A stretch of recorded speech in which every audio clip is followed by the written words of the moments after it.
there, and welcome to my channel. My name is Alyssa Matesic, and I am a professional book editor with experience working in the traditional publishing industry. I'm super passionate about helping writers strengthen their manuscripts and navigate the publishing process. So in my videos, I offer a combination of writing tips and advice on how to go about getting traditionally published.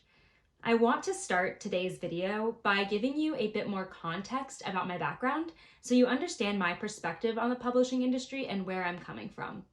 I worked in the editorial departments at two of the big five publishing houses, Penguin Random House and Macmillan. I also worked at a high-profile literary agency who represents authors published by the big five houses. Through my roles and experiences, I've worked with some of the country's biggest best-selling authors, and I've also worked with debut writers who were publishing their very first book. What strikes me about the publishing industry is that from the outside, it really seems like an enigma. The average person on the street or the average person who is interested in creative writing doesn't have a lot of information on how books actually get on the shelves at their local bookstore. It's just not common knowledge. So at times it can almost feel like publishing is this secret society that you can never break into. I, for one, knew nothing about publishing before I moved to New York City and worked in the industry, so I totally get it. Now I make an effort to do what I can to educate the writing community and my clients so that if traditional publishing is your dream, it feels more achievable. So in today's video, I'm going to debunk 5 myths I commonly hear from writers about the traditional publishing industry. My intention here is to demystify traditional publishing and help you see that it is a viable path if you really work hard and stay patient. So let's dive right in. The first myth is that it's impossible to get a literary agent without an industry connection. First, to backtrack a little bit, your literary agent is your partner in publishing. They will represent you to the editors at the big five publishing houses and will negotiate your book deal with them. And yes, if you are hoping to get traditionally published by a big five house, you do need a literary agent, as editors don't accept manuscripts submissions directly from authors. I often see this part of the process holding aspiring authors up. Admittedly, it can take a really long time to find that right agent match, and you will likely be rejected many times along the way. But it isn't true that you need to have an industry connection in order to score an agent. Like with any other industry, yes, a connection can help you get your foot in the door. For instance, if you have an author friend who is traditionally published and they introduce you to their agent. But every single day, agents read and consider queries from authors they have no connection with. And I would argue that the majority of authors on any average agent's list are writers that they have never met previously. If you're in the process of querying literary agents or you're considering doing so in the future, my video on the top 5 elements of a successful query letter could be helpful to ensure you're presenting your project in the best possible light. The next myth I'm going to debunk is that you have to have a big following in order to get traditionally published. When writers are getting ready to query agents, I often see them stressing out over their social media following and doing things like creating an author page to try and get more followers. The truth is, if you already have a big following on social media or within a certain community, yes, that can obviously only help you because theoretically you can market your book to those followers. But if you don't currently have a big following online or otherwise, you really don't need to be stressing over it. First and foremost, the agent is going to look at your work and determine whether or not they're intrigued by your book project. That comes first. And if they absolutely love your project, it frankly doesn't matter if you have 500 Instagram followers or 100,000 or none at all. I personally don't think it's a valuable use of your time to try and build a following from scratch. It is much more important for you to invest that time and energy in strengthening your manuscript itself, whether that means self-editing or getting feedback from beta readers or enlisting the help of a professional editor. The third myth is that publishing houses only pay big to well-established legacy authors. Sure, yes, established authors whose books are consistently placed on the top of the New York Times bestseller lists are going to get big checks from their publishing houses. That's because they're making the publisher a lot of money. But that doesn't mean publishers only pay those writers well. There are countless examples and stories of debut authors getting 6-figure book deals for their very first books. And I'll tell you that I even saw one 7-figure book deal go to a debut author when I was working in the industry.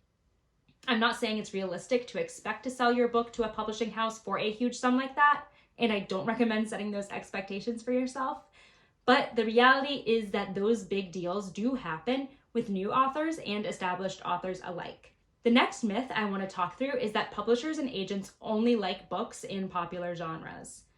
You might think that because psychological thrillers like Gone Girl have been popular for the past decade, or because fantasy YA epics are trending, that your book has to fit within one of those genres in order for it to have commercial potential. A lot of writers seem to think that if their book doesn't fit into one of the industry's trending genres, it's going to be impossible for them to get an agent or a publisher. That is simply not true at all. Think about how those trending genres came to be. A book got published that was different from what was already out there on the market, and then it became a genre that readers really responded to. In other words, for every trend, there has to be a trendsetter. That means agents and publishers are often looking for the opposite of what's already on the market. They're looking for what the next big thing is. If you think about it, it really doesn't help agents or publishers to keep publishing the same types of books over and over. That just makes the market more saturated, and it means that their previously published books will just have more books to compete with. So if your book is a little bit offbeat and it doesn't fit squarely within one genre or another, I actually see that as a big strength, and many publishing professionals will too. It means your book is bringing something new to the table. If you watch my video on the top 5 things to stop worrying about after finishing your novel, you'll see I actually advise new authors to not stress about genre too much. That might sound blasphemous, but I stand by it. Genres are a construct that help publishers and readers organize and categorize books by similar type. But genres should not stifle your creative vision, which is something I see happen all too often.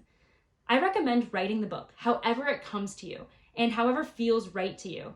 Then worry about what genre or hybrid genre it fits into later down the line. The last myth I want to debunk is one that personally hurts my heart, that publishing professionals and editors are out to steal your creative control.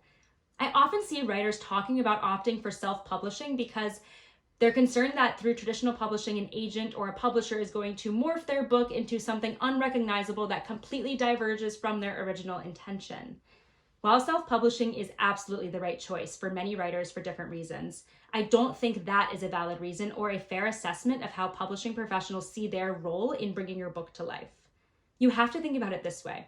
Out of hundreds and hundreds of queries, the agent selected you as a client because they absolutely love your project.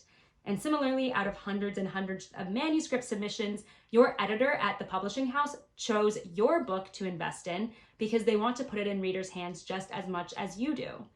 These publishing professionals chose to work with you on your book because they thought it was an incredible story, and they want to see it succeed just as much as you do. It's true that your agent and editor will have their own ideas about how to strengthen your manuscript, and eventually they will take the lead on marketing and sales plans for promoting your book. But they do all of this in the service of your project and with the best intention, to share it with as many readers as possible. I've never worked with an editor or agent who felt a sense of entitlement or ownership over their author's work, or who forced the writer to complete some kind of major reconstructive surgery on the book against their will. Your publishing team is a true source of support and partnership, and they will absolutely respect your creative vision. Those are some of the biggest myths I've seen floating around about the publishing industry. I hope debunking these publishing myths helps you feel more confident about pursuing traditional publishing if that is the path that you're hoping to go down with your book project. And I hope this has given you some more insight into how the traditional publishing industry actually works, as I know the mechanics of the process are often really unclear. If you feel like you're ready to start down the traditional publishing journey, check out my video on the 7 things you need to become a traditionally published author. I go through how to get in the publishing mindset and how to set expectations with yourself as you embark on that journey. Let me know in the comments below what other claims about traditional publishing you've heard, and I will respond letting you know if they are true or false. If you liked this video and found it helpful, please go ahead and hit that like button below and head on over to my channel to check out my other writing resources. I have a lot of tactical tips on how to strengthen your writing, as well as more advice for how to go about getting traditionally published. and it would mean a lot to me if you hit the subscribe button, and it also means that you will get notified each and every time I post one of my new weekly videos. Hope to see you again, and thanks so much for watching. Happy writing!